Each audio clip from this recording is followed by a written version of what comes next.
മലയാളക്കരയ്ക്ക് ദൈവാനുഭവത്തിന്റെ പുതിയ വാതായനങ്ങൾ തുറക്കുവാൻ പരിശുദ്ധാത്മാവായ ദൈവം 3.5 പതിറ്റാണ്ടുകൾക്ക് മുമ്പ് തെരഞ്ഞെടുത്ത് അഭിഷേകം ചെയ്ത പുണ്യഭൂമി പോട്ട ആശ്രമം.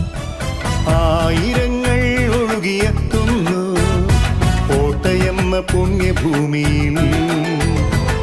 2025 മാർച്ച് 5 ബുധൻ മുതൽ 9 ഞായർ വരെ 5 ദിവസങ്ങളിലായി ഒരുക്കപ്പെടുന്ന 36ാമത് പോട്ട ദേശീയ ബൈബിൾ കൺവെൻഷൻ രാവിലെ 8:30 മുതൽ വൈകിട്ട് 5 വരെ.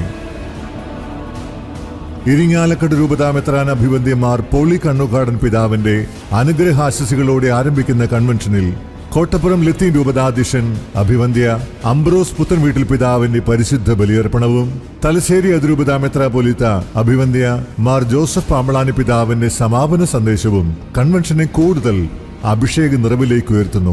വചന ശുശ്രൂഷ മേഖലയിൽ മാറ്റത്തിന്റെ കാറ്റ് വീശിയ അട്ടപ്പാടി സെഹിയോൻ മിനിസ്ട്രിയുടെ ആരംഭകൻ ഫാദർ സേവ്യർ ഖാൻ വട്ടായിലും ഷക്കീന ടെലിവിഷൻ സ്ഥാപകൻ ബ്രദർ സന്തോഷ് കരുമത്രയും പോട്ട ഡിവൈൻ മിനിസ്ട്രിയുടെ ആരംഭകരും നെടുന്തൂണുകളുമായ ഫാദർ മാത്യു നായ്ക്കമ്പറമ്പിലും ഫാദർ ജോർജ് പനക്കലും മറ്റ് വിൻസെൻഷൻ ധ്യാന ഗുരുക്കന്മാരും വചനവേദിയിൽ അണിനിരക്കുന്നു. കൺവെൻഷൻ ദിവസങ്ങളിൽ നമുക്ക് ഒരുമിക്കാം പോട്ടയിലെ വചന കൂടാരത്തിൽ.